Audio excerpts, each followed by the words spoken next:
The untold truth of They Live is that it is the truth. Despite being an initial failure at the box office, They Live is widely considered to be one of the forgotten masterpieces of 80s cinema, chocked full of cheesy one-liners, overly long fight scenes, and B-movie special effects that look like they were made in someone's garage. If you've seen the movie, you probably know everything that we're going to say. But for those who haven't seen it, well, you can find it here on YouTube, but spoiler warning, here's the plot. They Live follows an unnamed protagonist who discovers through special sunglasses that the ruling class are aliens concealing their appearance and manipulating people to spend money, breed, and accept the status quo with subliminal messages in mass media. The best or worst part though, besides that bubblegum line, duh, I have come here to chew bubblegum and kick ass. And I'm all out of bubblegum. While it was meant to be a funny gag, the Orwellian reality of the movie's universe is not so different from our own. In fact, with all of the new information coming out in recent months, you'd be forgiven for thinking we're not actually living the movie ourselves. While the sci-fi horror world doesn't really seem like conspiracy or fantasy, it's actually closer to reality than you think. Drones in the sky, conspiracies in our heads, militarized police in the streets, economic inequality at every corner of society, media and a ruling class that seeks to control our minds through broadcast frequencies.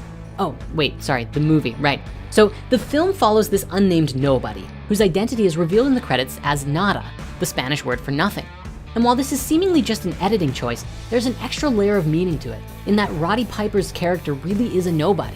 He's a homeless drifter with no family, job, or any kind of life that we know of. There's something comfortingly poetic about the fact that a nobody can see through the lies of society, an idea that you don't need to be special or be of a particular class to awaken to the truth. The movie's first and most important message is that all you need to wake up is the ability and determination to see. There's so much we could talk about in this movie, about its similarities to our world, and even the fact that the director, John Carpenter, came out in 2015 and outright said, you have to understand something. It's a documentary, not science fiction, about it being a critique of the Reagan administration and commercialism. But the truth is, there's something much more sinister and relevant expressed in the movie. Spiritual warfare. The aliens, who may have influenced David Icke's Reptilian somehow, stay in control by using repetitive subliminal messaging and broadcasting frequencies to deliberately keep everyone's vibration low, which is what allows everyone to be controlled. How did they do this?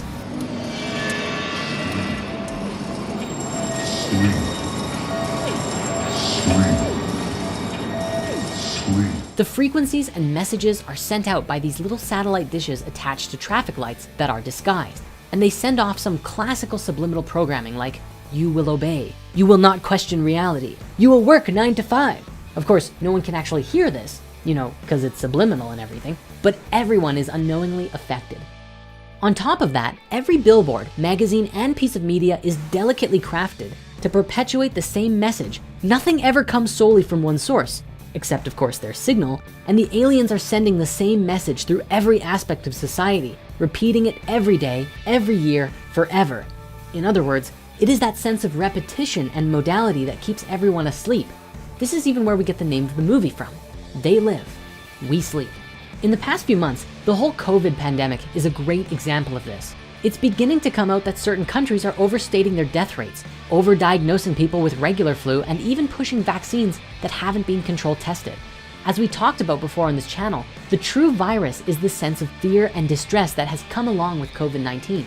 And the mass media has bombarded us from every angle with exaggerated information, arguably in an effort to favor control and social influence. When he has his sunglasses on, Nada sees through the smoke and mirrors projected by the advertisement and mass media. He only sees the core of their message, the only reason why they exist. Every advert, media, and magazine is the exact same. Even though they appear different and are all owned by different companies, they all have the same base message.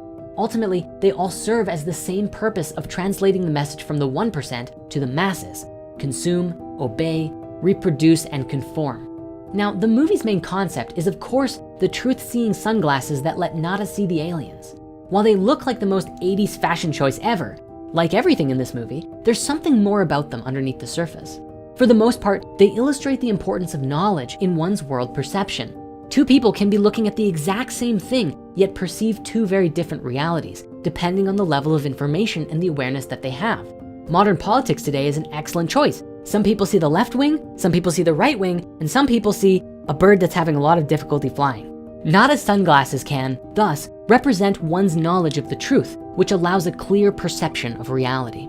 Further, the sunglasses usually give everyone a nasty headache, especially when they're taken off.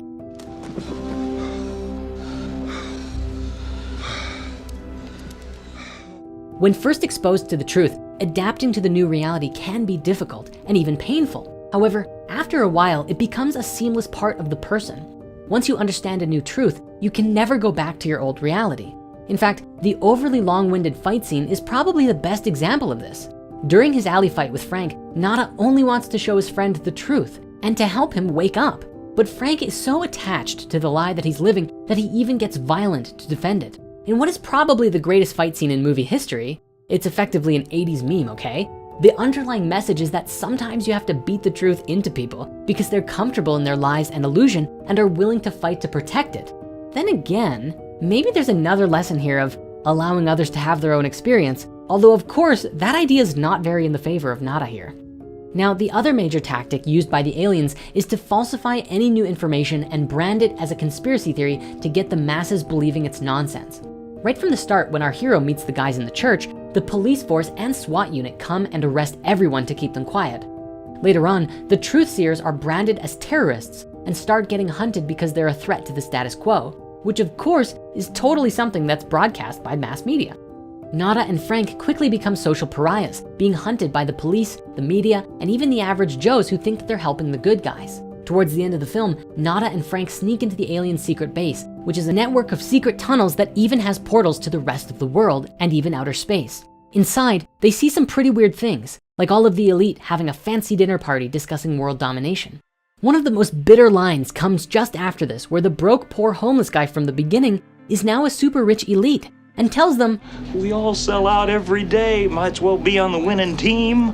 All this talk of a world without countries, borders, good guys, and bad guys seems great on the surface, but once you look underneath, you see some pretty obvious references to the whole Illuminati New World Order thing, which has been a popular interpretation of this movie for a long time.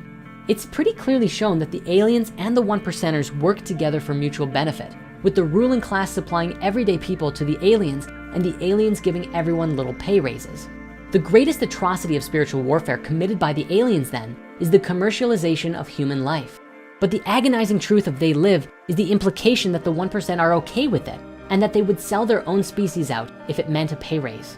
The movie was also plagued with racial issues surrounding the identity of the aliens, but there's a lot of different interpretations. For one, the aliens refer to Earth as their own third world nation, a sentiment that is eerily similar to the colonial attitudes of Europe in the 18th century.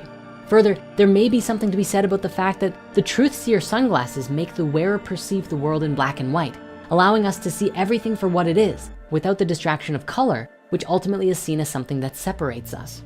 Taking a spiritual perspective to they live really is just a matter of changing how we define things. Nothing really changes in the interpretation. The sunglasses are a metaphor for enlightenment and awakening. The frequencies and subliminal messaging represent stuff like the fluoride in our water and other real life frequencies in our music, cell towers and whatnot that also lower our vibration while increasing our sense of separation. Whichever way you want to interpret they live, the underlying messages usually stay the same. Society is structured in a way to keep us complacent and trapped in a never-ending cycle of debt to keep us controlled. Ironically though, the movie is also a critique of American greed, in which the solution is an all-American macho man shooting up foreign intruders with a machine gun. The way that the movie shows the solution is the biggest case of America, yeah, ever seen. Perhaps, like MatPat's film theory on the Matrix, there's a sense here that we can never truly escape the system as long as we subscribe to the more commercialized ways of solving it. In other words, perhaps the system can't be fixed because it isn't broken. It's perfectly designed this way to create suffering. Maybe that's too pessimistic of an outlook though, but I do think that in order to make real change, both within ourselves and in society, we must shift our mindset first, away from that which originally created the system and into a higher vibration. The only question then is whether we'll be able to do that when the world is designed against us doing exactly that. Fortune, however, does favor the bold. In this movie, this happens with Nada destroying the broadcast tower at the end of the film, and suddenly the truth is revealed in plain sight to everyone. Perhaps that's really what we need today, a mass revelation of truth for the all. So with that, thanks for watching. If you like this video, be sure to like, comment, and subscribe. Spread the video around. And we'll see you again soon for even more videos.